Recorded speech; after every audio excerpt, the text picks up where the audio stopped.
Ooh. Morning. It's going to rain later.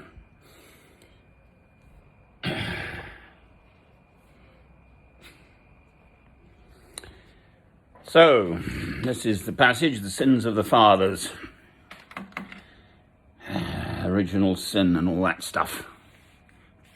I don't see sin in a baby's eyes, but... So, this is the Ten Commandments in Exodus. First commandment, you shall have no other gods before me.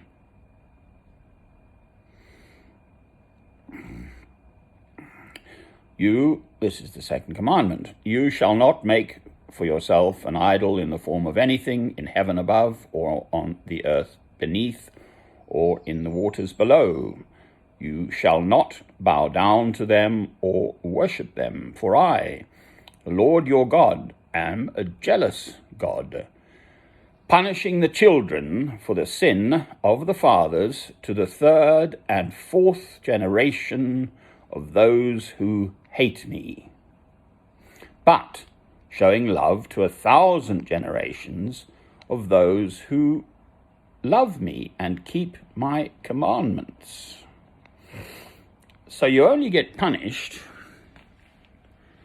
It's curious how one rereads passages and you actually have taken quite a different meaning from it. And it just dawns upon me there that it's an either or. You're only punished for the sins of your fathers to the third and fourth generation if that fourth generation great-grandparent hated God. If, on the other hand, your line is one of always loving God, you're not going to get punished. That is what I've just deduced, and I've never seen it quite like that before. It's curious that people do the same thing every day. This couple walking through there, walked their little dog. I don't know if you saw it, but it's an older lady and a younger woman who, I don't know what the relationship is, possibly daughter. And they walk through exactly at 10 to 9 every day, except on Thursday when the bin men come, because I get a wave too. The little dog doesn't like bin men, so they have to come later. Right, so this is beautiful. This is Peter, Paul and Mary, and I found this many years ago. Let's get the volume down.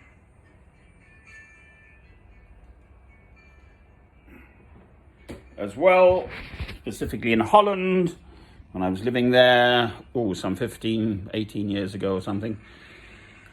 And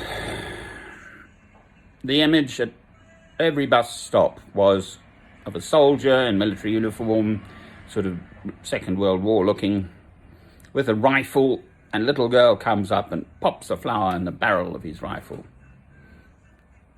So, where have all the flowers gone?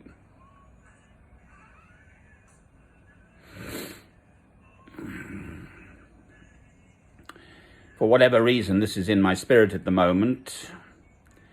I just finished watching a film called Reach for the Sky, which is about Douglas Bader, the pilot, RAF, Royal Air Force pilot, portrayed by Kenneth More, whom I like, the actor. But what an appalling legacy of your life. I looked up his life on Wikipedia, Bader. You know, in great detail, all the kills he had, this Messerschmitt and that Dornier and so on and so forth. I, on the other hand, love St. Francis of Assisi. How about teaching young people about the beauty of spirit of St. Francis and St. Clare in Assisi, in Italy, in Umbria, who lived back in 1182 to 1228, and Clare lived on. Francis died when he was 44, and Clare, I believe, lived on to about the age of 60. They were both beautiful spirits who loved God. Teach youngsters about that, for heaven's sake. Not perpetuating evermore. Saturday was the 15th of August, and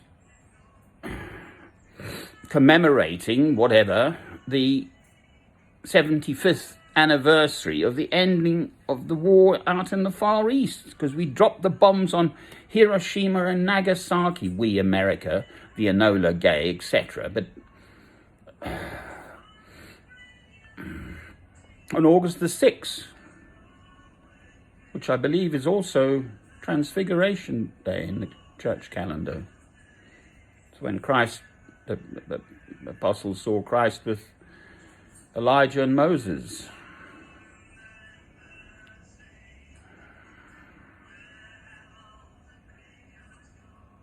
The killing continues. The whole point of the Lord's Prayer, forgive us our trespasses as we forgive them that trespass against us. Love those who hate you. That is absolutely rock solid, standard, mainstream Christian teaching. There's nothing miraculous about it. Doing it's miraculous. That's why Christ came, to give us the opportunity to rise out of the mess, the mud, the mire of our lower base human selves, more base human selves, basest human selves, baser, basest, more bassoon. It's just so obvious. I have never been required to make a decision as to whether or not to fight in a war and kill. I was born in 1956, so yes, there have been wars, I think some sort of war throughout the world at some day, every single day since the Second World War, whatever, where the killing goes on, hence the sins of the fathers. If you kill, you cannot truly have the love of God through Christ in you. Full stop.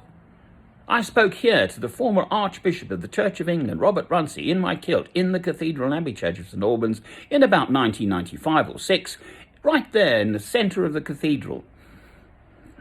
I went up to him and I said, what about this first war in Iraq, in which he was the Archbishop? I think that was 1989. Oh, he says, we use the Old Testament to justify a holy war. Utter twaddle. Look at us, England. The Queen is the supreme governor of the Church of England, for heaven's sake. But she's the head of the army. And it's all intertwined. There's church and state. There's a very good, beautiful book written by Dostoevsky, the Russian, called The Brothers Karamazov. And amongst other things, he elaborates and discusses this question of church and state. You cannot serve two masters. The state is money. The church in that context is God. So you either love God, spiritual things, or money, worldly things. That's Matthew chapter 6, I'm pretty sure. So curiously, I've actually discovered something. It's only the sins of the fathers will be visited on the next generations, third and fourth, if you didn't love God. But, there's a but, for I, the Lord your God, am a jealous God, punishing the children for the sin of the fathers, the sin of the fathers, so the child doesn't have any say in this, or grandchild or great-grandchild, to the third and fourth generation of those who hate me, but showing love to 1,000 generations of those who love me and keep my commandments. So if your grandfather and great-grandfather, etc., loved God and kept his commandments, the two commandments, Christ coming to bring us the new covenant of the two commandments, which is love God, love your neighbor as yourself. So if your family has always loved God, you're not born with original sin. That is the logic. Argue away actually love to have someone try and argue me out of where I've just argued myself into on that one, actually. I think what I've said is actually perfectly logical. So I shall conclude. Rabbit, rabbit. Let's see if this will play again. I love it. I love music. It's just telling us about this, but in beautiful song.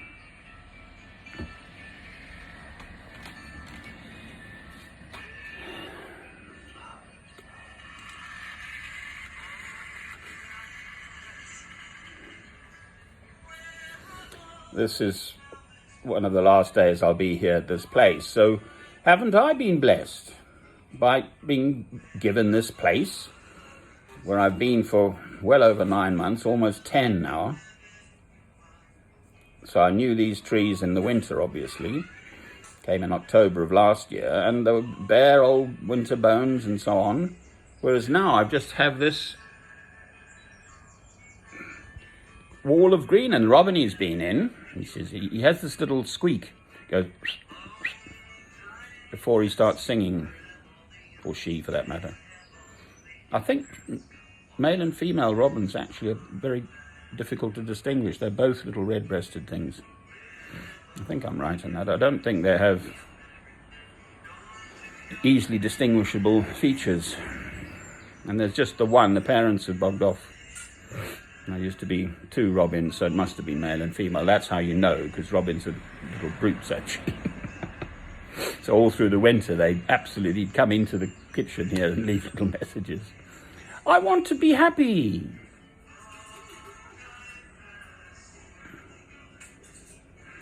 It seems I'm now set for this 1-bedroom flat. The 1 bedroom will be my chapel, but I'll live in the living room. In Harpenden, well, lucky old me. It's a lot better than being in Lebanon or any other country you could care to think and name of. The favelas in Brazil, or the townships in South Africa, or Yemen, or Sri Lanka, actually. That's going to fester on. Once the killing starts, it does. It permeates the lives. I mean, my background is Scottish. I still come out slightly red in the beard. And my blood is half Scottish. I'm half and half. So I'm British, English and Scottish. By blood. And the Scots are known for this. The young men have a few drams, and they remember the other lot over the hill over there that killed their, old Uncle MacDougall. And so off they go, and they kill the grandson of Uncle MacDougall, or the other lot, the Campbells and who was it? Famously.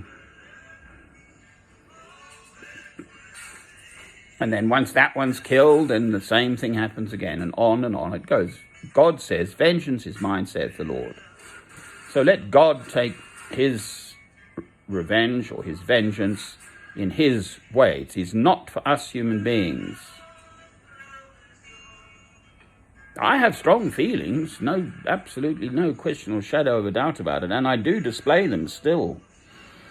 If someone needles me long and hard enough, but never in violence, physical violence, I will raise my voice. And I frighten people, actually. I've got big, strong lungs still. Heaven. Amen. Amen. Beautiful, isn't it? All right. Morning prayers.